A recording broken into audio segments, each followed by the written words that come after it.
A date which will live in infamy. Both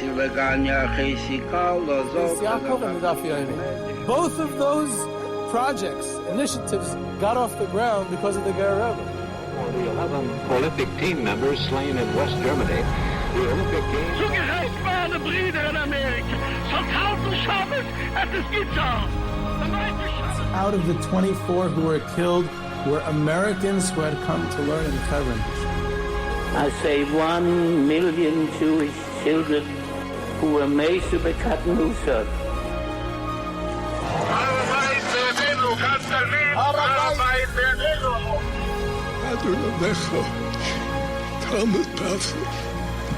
Whoever heard such beautiful words?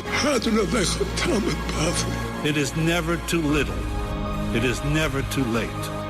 And it is never enough. Jewish History Soundbites, bringing alive the world of our glorious past. Here is our host, live from Jerusalem, Jewish historian and tour guide, Yehuda Geberer.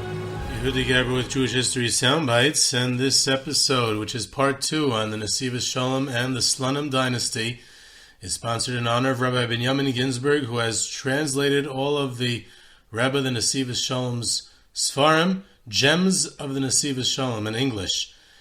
So we're going to get to part 2 now and continue talking about the Nesivos Shalom, Reb Shalom Noach Berezovsky, the Slonim Rebbe, and a little bit about the background, the Slonim Hasidic dynasty as well. Before I get to that, I just wanted to mention some of the exciting for the record columns that we've been having in the Mishpacha magazine lately. This past week's, in other words, we had about Rabbi Yosef Chaim Sonnenfeld and the various visits of world leaders to Yerushalayim during his lifetime, and what his attitude was towards greeting those leaders, which is always an interesting historic event. You encounter a leader, what do? A world leader, a president, a king, whatever, going to greet them. And here you have the rabbi of part of the Yerushalayim Jewish community, of the Eid HaCharedis Jewish community in Yerushalayim, and what was his attitude towards world leaders. In the next few weeks, we're going to have some, so keep your eyes out for Mishpacha magazine for the record columns. There's more to come. We'll have some more interesting ones coming about the Mir Yeshiva and about different war stuff that happened in that area with the Polish army, different twist than standard Mir Yeshiva based measure stuff. And then also the next few weeks we'll have very interesting tidbits about less well-known, more obscure, but very prominent rabbis on the American scene in their early years. So keep your eyes out for that as well. There's also Purim coming up, and there's going to be hopefully some interesting things and fun stuff on the podcast right here in Jewish History Soundbites, as well as in Mishpacha Magazine. The latter, Mishpacha Magazine, of course, all those columns together with Davi Safir. So we move on to part 2 about Slonim. A bit more on the background, just to understand where it comes from.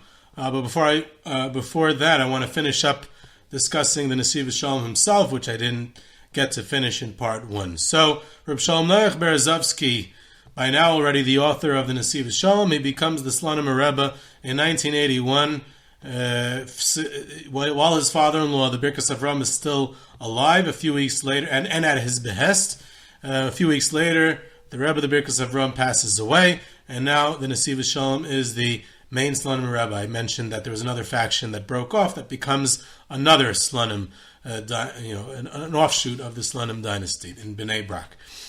So the Nesivos Shalom was a very strong leader and also very close with his Hasidim. Now, how is he so close? You have to bear in mind. First of all, it's not the largest Hasidic community in the world. It's I think today it's about 1,400 families of the Yerushalayim branch. Now, they don't all live in Yerushalayim. Obviously, I'm talking about where headquarters is. and then another several hundred, 500, 600, 700, something like that, of the Bnei Brak branch. So it's not, it's 2,000 families. It's not crazy large. It's, a nice, honorable, respectable size. But the reason is that he had such a close relationship, individual relationship with them, was because, very simply, because they were his students. I emphasized at length in part 1 about how he was primarily an educator, a Rosh Yeshiva. Now, for 4 decades before he became Rebbe, from 3 decades really, from 1950 when he opened the yeshiva until 1981 he becomes the Rebbe. So he had guided them personally.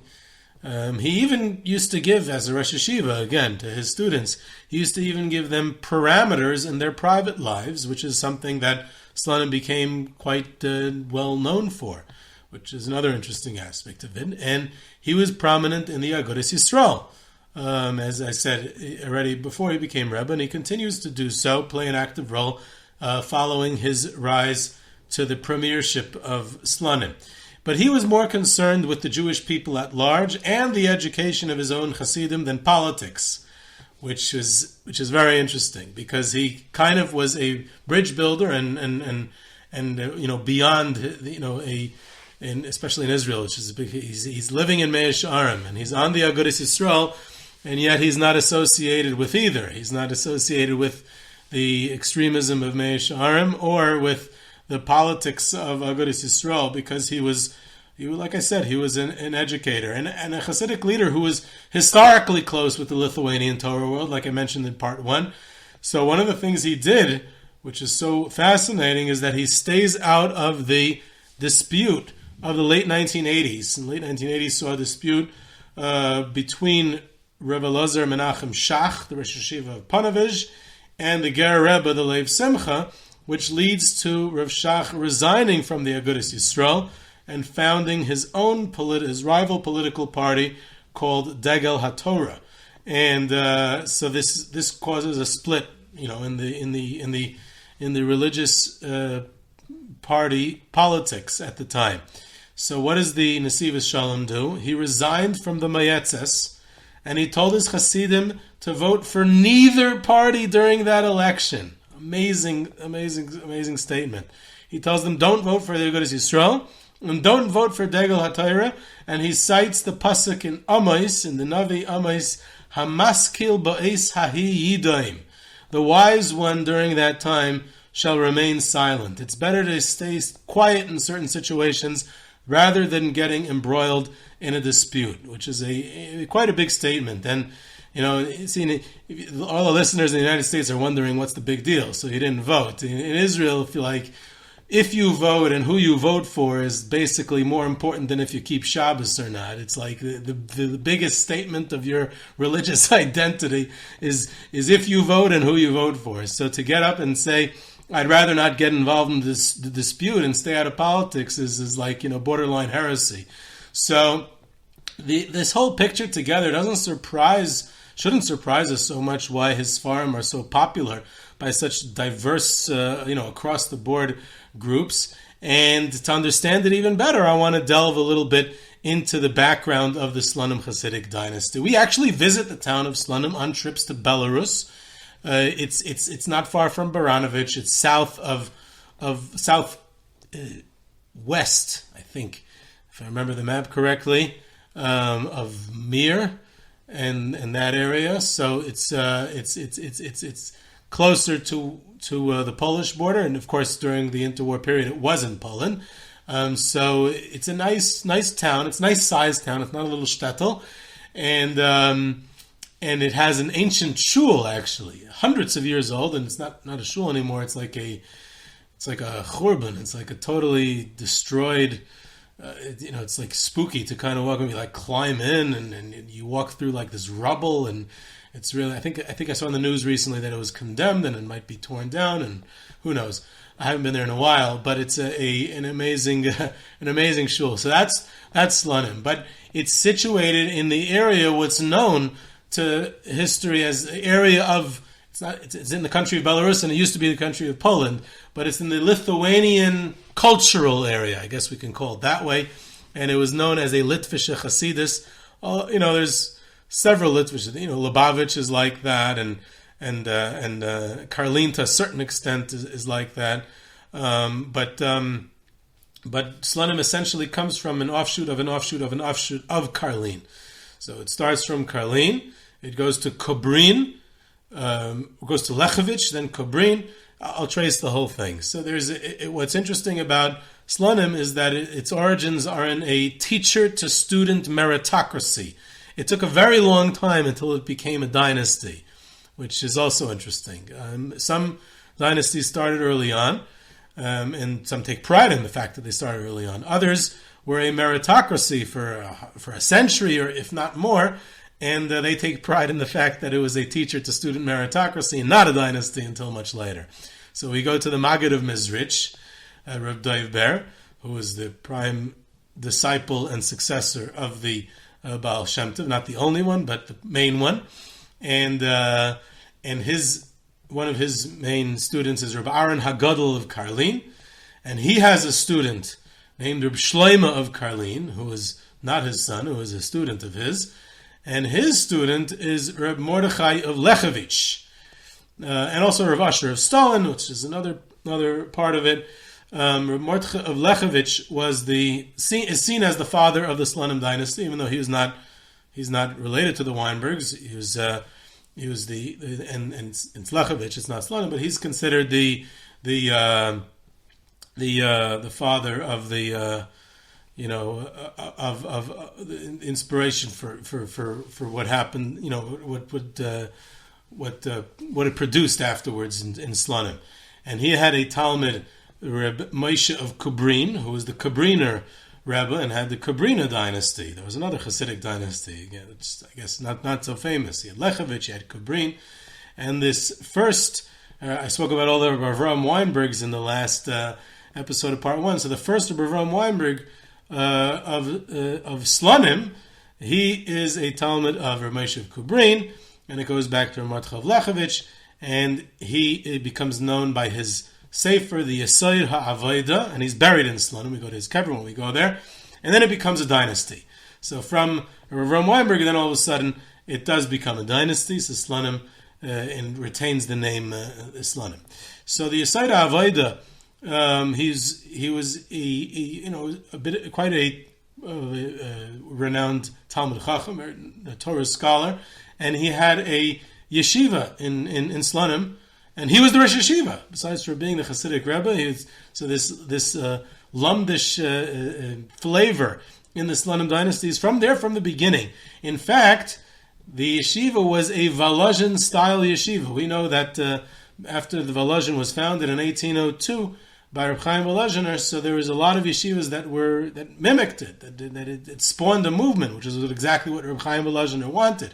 Most of those yeshivas didn't last a long time, so they have been forgotten to history, but there was quite a few, some smaller, some larger, and here in Slonim, the Hasidic Rebbe, the Talmud of Kobrin and Lechovich, has a Volozhin-style yeshiva, and this relationship, this dialectic relation, this interesting relationship that he has with Litvaks, with non-Hasidim, it becomes a distinctive feature of Slonim throughout its history, down to the Nesivos Shalom himself, as I illustrated through his biography in part 1.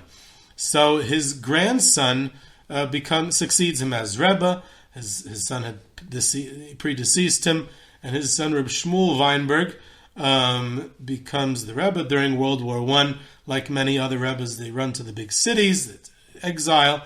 And the big city in that area is, of course, Warsaw, like many of the other Rebbes of central Poland. So the Slonim Rebbe ends up in Warsaw, and he's buried there in the Warsaw Jewish Cemetery, which is, of course, another. Again, we go much more often, rarely in Slonim and Belarus, but we're all the time in Warsaw, and it's very prominent. It was just redone, the oil on him, so we go to the Chaste Shmuel, Divrei Shmuel, something like that. Shmuel Weinberg of the second Rebbe of Slonim. What's interesting is that there's a sidebar going on. The Yesod HaAvodah sends a group of his Hasidim in the 19th century, talking about in the mid-1800s, he sends them to settle in the land of Israel. And they build a Hasidic community in Tverya, a Slonim community in Tverya, including some of his own grandchildren, One of his descendants eventually becomes the Birkas Avram, one of the Slonim Rebbe who rebuilds the Hasidus, and the father-in-law of the Nesivos Shalom. And these seeds planted by the Yesod Avaida is what gave it was what gave Slonim the ability to rebuild a century later. So it's an amazing vision that he has. He had, imagine that no one had any idea at the time, what they're doing there, and because the Slonim community got completely wiped out during the Holocaust. So what enabled it to rebuild was this little nucleus of a community that had been sent so many decades earlier to Tverya, and from Tverya it moved. They shifted to Yerushalayim and Bnei Brak and Tel Aviv also for a time, and that's how Slonim was rebuilt. In fact, Rabbi Avram Kalisker, who is the head of the Hasidic community of the original Aliyah of Hasidim in 1777, together with Rabbi Nachum Mendel of Vitebsk. So following Rabbi Nachum Mendel of Vitebsk's passing, so Rabbi Avram Kalisker leads the community. He in fact appointed Rabbi Mordechai of Lechovich to be in charge of the Koilel Reisen, the White Russia Koilel, to support the old Yishuv Hasidic community in Tzfas and Tverya.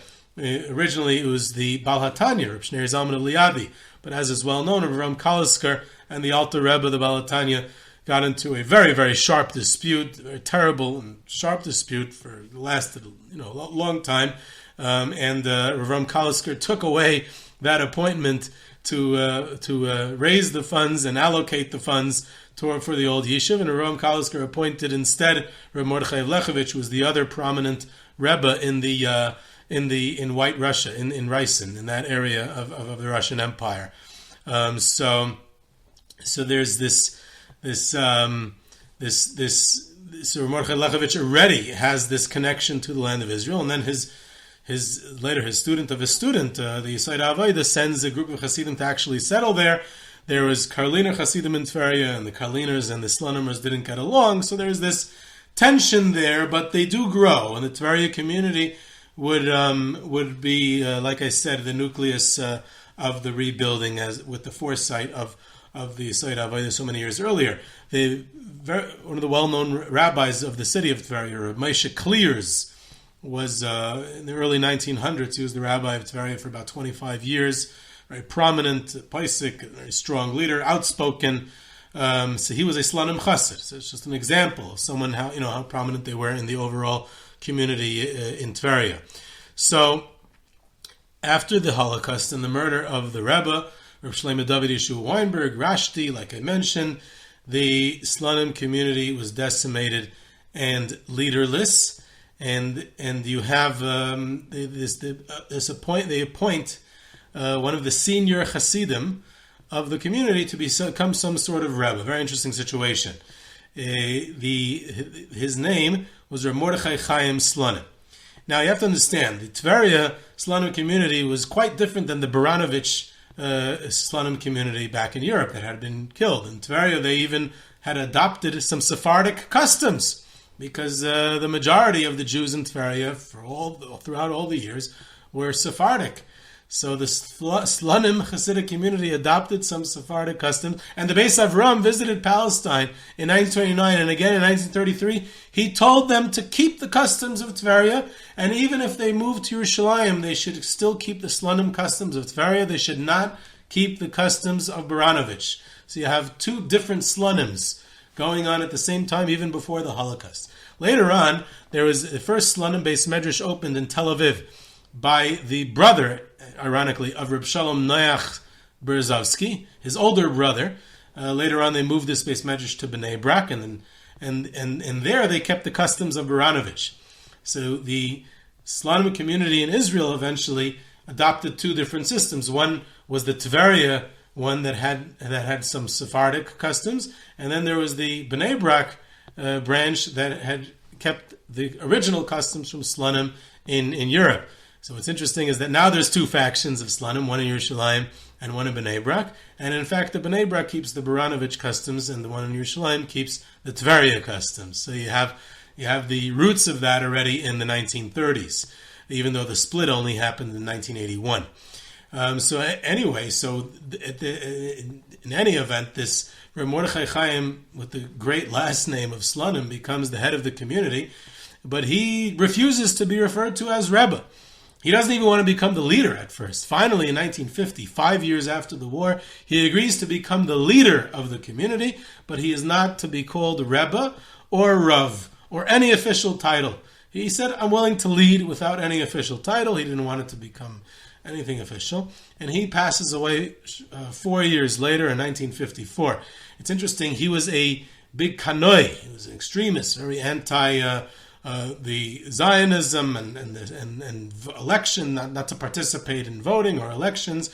And what's interesting is that the Beis Avram in Europe, when he was affiliated with the Agudas Yisrael, and the Birkas Avram in post-war Israel were both Agudists. They're both members of the Agudas Yisrael. And the Birkas Avram's son-in-law, the Nesivos Shalom, the subject of this series, Reb Shalom Nayach, and his son, the current Rebbe, Reb Shmuel, they're considered even more more liberal, so to speak. Not exactly, a very conservative community, but in the political sense, I guess they're a bit more on the liberal side of the Aguda. And so here you have lots of freedom within the different Rebbes of Slonim. It's very unique. I don't know of any other Hasidic dynasty that's the case, that politics and leadership are not necessarily consistent or intertwined. In other words, the political positions of the Rebbes are not the defining feature of what makes the Hasidic community its traditions, what maintains its traditions. The traditions are in Tverya, are in Hasidus, are in their customs, are in, like, I guess, the important things, and the political ones and their political positions, they can differ from Rebbe to Rebbe. So it's an interesting historical phenomenon. I don't know if that existed in any other community. Just as another example of that, the current Rebbe, Reb Shmuel Berezovsky, this is already 15 years ago, so it's almost history. In 2006, I think, there were elections. He said, don't vote. He's told his community of Slonim Chassidim, don't vote, no voting for the elections, 16 years ago. So was that because he became a kanoi? He said, you're not allowed to vote in the elections anymore? Is that what happened? No, that's not what happened. In fact, it was kind of the opposite. It was a protest against the Aguda. The Agudas Yisrael supported disengagement from the Gaza Strip in 2005. And since the Agudas Yisrael political party supported it, and the Slonim Rebbe was against it, so he said, you can't vote for the Aguda in the coming elections. Who are you going to vote for? You can't vote for any other party except for Agudas Yisrael. So if you can't vote for Aguda, then better not to vote altogether in the elections. So that's a interesting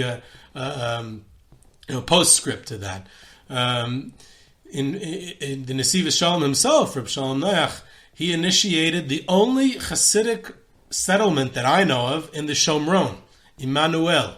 A lot of Slonim Hasidim live there, and they have a strong presence in Beitar, which is also a settlement, and so that you have them, living out in the settlements, which is an interesting phenomenon. Not so common. I don't think you have too many like Gerer or Belz or Toldos Aaron Hasidim living out in the Shomron. So the leadership of the Nesivos Shalom goes well beyond the 1,400 families or 2,000 families of the Slonim Hasidic community, but it's felt well beyond that. And the fact that it exists altogether is a miracle because of how much it was decimated in the Holocaust. Speaking of which, one of the other unique things about the Nesivos Shalom, besides for his leadership, his charisma, his wisdom, and his vast writings of the Nesivos Shalom works, but what I found fascinating was the fact that he tackled the challenges of the times. He took on issues that were current events, which again, most Rebbes by their Shalosh Udas Torah or by the Tish Friday night, you speak about very more abstract, more in the drush, in the parsha, in Kabbalah, in Chassidus, not really addressing current events, which we would associate more with like a pulpit rabbi or something. But he did. He confronted the Holocaust. He tried to explain the Holocaust, doing his best to give some meaning to it, give some spiritual depth to it, and he wrote an entire pamphlet to explain it and to he tried to give quite a famous explanation of this, that the status of the Holocaust victims as kedoshim, as people who are holy martyrs. In fact, in Slonim, they commemorate something of a Holocaust Memorial Day. Not exactly a Holocaust Memorial Day, but something like it. The yahrzeit of the Rebbe, the Rashti, Reb Shlomo David Yeshua Weinberg, who was killed by the Nazis. That's kind of like the Holocaust Memorial Day in the community, in the institutions of the community. They speak about the Holocaust that day, so you have an interesting phenomenon there also. And then the 6-Day War, another just good example of how he addressed current events, try to give meaning. What happened during the 6-Day War? What does it mean for us as a community, as Hasidim, as individuals, as families, as the country? So he directly, felt comfortable confronting the historic events that were taking place during his time. So that's again, this part 2 about Slonim and the Nesivos Shalom. This is Yehudi Gerber with Jewish History Soundbites. You can reach me at yehuda@yehudigerber.com for questions, comments, sources, tours, trips, sponsorships, and lectures. You can subscribe to Jewish History Soundbites on Podbean or your favorite podcast platform, and I hope you enjoyed.